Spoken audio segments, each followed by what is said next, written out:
Halo, selamat siang. Kali ini kami akan menganalisis kasus tentang speech delay. Dengan saya sendiri, Muhammad Rangga Firdaus, dengan NIM 22070108.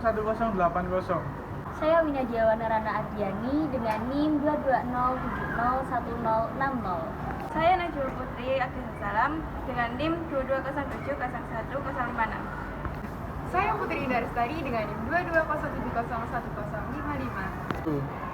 Keterlambatan bicara atau speech delay adalah suatu kondisi terhambatnya perkembangan bicara pada anak-anak di bawah tingkat kualitas perkembangan bicara anak pada umur yang sama, tanpa disertai dengan keterlambatan aspek perkembangan lainnya. Gangguan bicara dan bahasa terdiri dari masalah artikulasi suara, kelancaran bicara, dan afasia atau kesulitan dalam menggunakan kata-kata. Keterlambatan dan gangguan bicara bisa mulai dari bentuk yang sederhana seperti bunyi suara yang tidak normal sampai dengan ketidakmampuan untuk mengerti atau ketidakmampuan mekanisme motorik oral dalam fungsinya untuk berbicara dan makan. Keterlambatan bicara dan bahasa atau speech delay adalah salah satu penyebab gangguan perkembangan yang paling sering ditemukan pada anak. Anak yang mengalami keterlambatan bicara dan bahasa berisiko mengalami kesulitan belajar, kesulitan membaca dan menulis, dan akan menyebabkan pencapaian akademik yang kurang secara menyeluruh. Menurut Harlock, keterlambatan bicara dan bahasa adalah tingkat perkembangan bicara berada di bawah tingkat kualitas perkembangan bicara anak yang umumnya sama yang dapat diketahui dari ketepatan penggunaan kata. Adapun menurut Suparmiati, Ismail, dan Sita Resmi, keterlambatan bicara dan bahasa adalah terhambatnya perkembangan bicara pada anak-anak tanpa disertai keterlambatan aspek perkembangan lainnya. Perlu diketahui, masalah keterlambatan bicara pada anak merupakan masalah yang cukup serius yang harus segera ditangani karena merupakan salah satu penyebab gangguan perkembangan yang paling. Berdasarkan data dari Fakultas Kedokteran Kesehatan Masyarakat dan Keperawatan Gajah Mada, Dr. Sutomo SPAK PhD menyatakan bahwa 5% hingga 10% anak di Indonesia mengalami keterlambatan bicara atau speech delay. Bahkan di RSUP Dr. Sadirjo, 50% pasien yang datang ke klinik tumbuh kembang mengalami kasus yang sama, yaitu keterlambatan bicara atau speech delay. Berikut adalah salah satu video yang kita ambil dari media sosial pribadi. Jadi Kevas didiagnosa speech delay waktu umur 16 bulan karena dia belum bisa ngeluarin satu kata pun, even mama papa pun belum. Tapi yang lainnya tuh udah bisa, dia udah ngerti kalau kita ngomong, kalau mau dia juga bisa nunjuk nama hewan, suara hewan juga udah bisa semua kalau kita suruh. Pas dokter bilang Kevas speech delay, rasanya sedih banget dan gue ngerasa bersalah karena gue selalu kasih TV tiap dia makan. Dan kata dokter, TV adalah salah satu penyebab yang bikin dia speech delay. Dokter nyuruh gue untuk stop TV dan minta gue ke dokter tumbuh kembang supaya Kevas bisa diperiksa lebih lanjut. Awal stop TV bener-bener drama banget, nangis-nangis terus gak berhenti, gak mau makan samsek, dan itu terjadi beberapa hari. Surprisingly setelah beberapa hari drama, akhirnya lama-lama dia mau makan kayak biasa, makannya juga jadi lebih cepat dan lebih banyak. Pas Kevas 17 bulan, gue bawa ke dokter tumbuh kembang di RS Premier Bintaro. Terus dokter periksa Kevas dan dia bilang coba terapi dulu di rumah, sering-sering ngomong mama papa susu, ngomong apapun sebut kata mama papa. Misalnya, mama tanya Kevas lagi ngapain, atau yuk Kevas makan sama mama, lihat sampai 20 bulan, kalau belum keluar 2 kata jelas baru diterapi. Dari situ tiap hari gue ajak ngomong dia sesuai saran dokter, makan juga udah tanpa TV. Gue juga mulai sering bawa Kevas ikut kelas sensory play biar dia tuh bersosialisasi sama anak-anak lain, walau ujung-ujungnya main sendiri juga. Terus ajak sekolah minggu, bawa Kevas kumpul sama sepupunya. Gue juga ajak main kartu di rumah dan ajak dia untuk tebak gambar yang ada di kartu, sama beliin dia peluit untuk ditiup-tiup. Tiba-tiba di umur 18 bulan dia mengeluarkan kata terus tiba-tiba bisa ngomong. Mama. Jujur kaget, terharu banget, tiba-tiba dia bisa ngomong. Terus di umurnya hampir 19 bulan dia udah bisa ngomong macem-macem kayak teteh, dadah. Jadi walaupun sedikit telat tapi seneng banget liat Kevas akhirnya bisa ngeluarin kata sedikit demi sedikit. Kalau misalnya ada yang sama kayak Kevas, semoga sharing gue kali ini bisa membantu ya.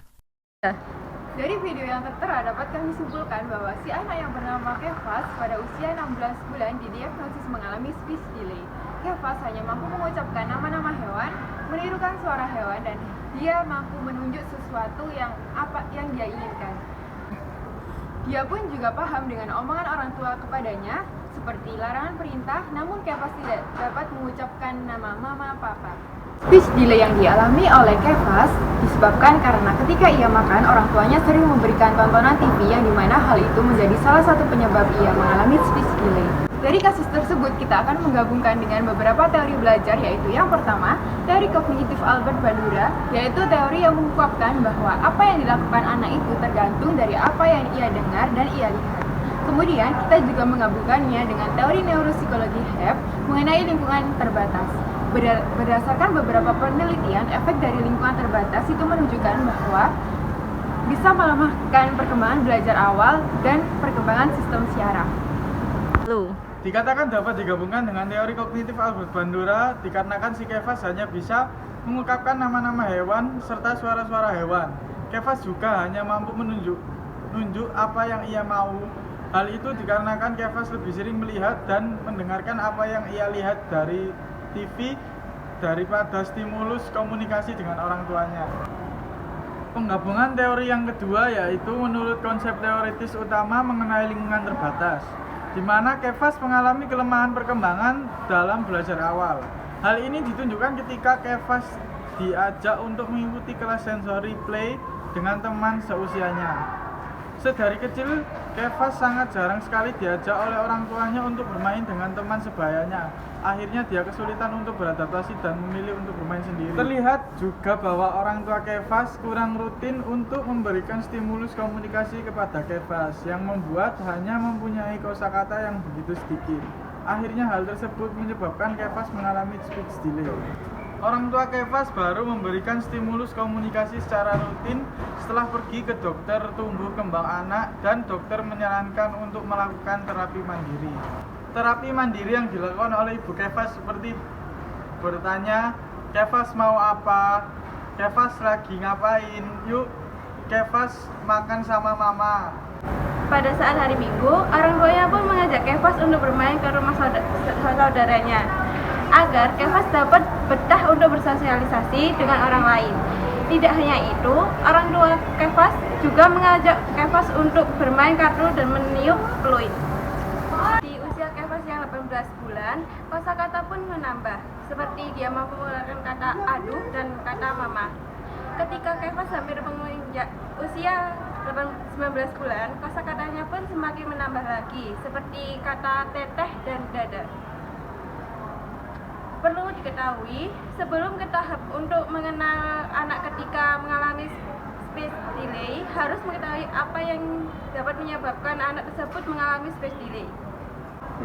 Seperti ada gangguan kognitif, keterlambatan motorik, masalah sensori, sulit fokus, gangguan makan, masalah oral motor, atau kekuatan otot, dan kekuatan mengunyah. Setelah mengetahui apa yang dapat menyebabkan speech delay, akan lebih mampu untuk memberi tips apa yang harus dilakukan untuk menangani anak yang mengalami speech delay. Berikut ini ada beberapa cara atau tips untuk menangani anak untuk mengalami speech delay. Ini ada beberapa cara atau tips untuk menangani anak yang mengalami speech delay. Yang pertama yaitu membatasi screen time atau penggunaan gadget. Dalam membatasi screen time atau gadget pada anak, ada beberapa tips, yaitu jadwalkan waktu yang tepat untuk bermain gadget pada anak. Lebih baik ketika anak usia 0-2 tahun, anak tidak diperkenankan untuk memakai gadget. Ketika anak berusia 3-5 tahun, menggunakan gadget maksimal 10 menit. Ketika anak berusia 5-7 tahun, menggunakan gadget maksimal 20 menit. Ketika anak berusia 7-9 tahun, menggunakan gadget maksimal 30 menit. Ketika anak berusia 9-12 tahun, menggunakan gadget maksimal 1 jam. Dan ketika anak berusia 12-15 tahun, menggunakan gadget maksimal 2 jam. Yang kedua yaitu sering mengajak anak bicara. Kita dapat mengajak anak bicara. Contohnya mengajukan pertanyaan seperti, kamu mau pisang atau jeruk? Ketika anak menunjuk salah satu buah di antara pisang atau jeruk, kita mengulang kata yang dia pilih seperti, oh, kamu mau pisang. Yang ketiga yaitu membacakan cerita atau dongeng untuk anak. Membacakan buku cerita untuk anak sejak dini sangat bermanfaat dalam meningkatkan kemampuan berbicara anak. Dengan mendengarkan, si anak bisa belajar memahami nama-nama benda atau cerita pada buku. Kita juga dapat meminta si anak untuk menirukan nama-nama tokoh atau benda pada buku yang dibicarakan. Kita juga bisa menggunakan buku cerita bergambar, karakter, atau buku cerita yang 3 dimensi dengan suara kartun yang digembari si anak. Dengan begini, kosakata anak akan menambah. Yang keempat, yaitu menghindari berbicara menggunakan bahasa bayi pada anak. Kita bisa mengajarkan anak dengan cara berbicara menggunakan bahasa yang baik dan disarankan untuk berbicara langsung kepada anak, atau kita bisa menceritakan kegiatan kita kepada anak. Contohnya seperti pada saat kita memandikan anak, kita akan mengajak anak berbicara dan menjelaskan kegiatan apa yang sedang dilakukan dengan menggunakan kata sederhana. Dengan demikian, si anak terdorong untuk meniru dan menanggapi perkataan itu. Sekian analisis kasus yang dapat kami sampaikan. Terima kasih. Wassalamualaikum warahmatullahi wabarakatuh.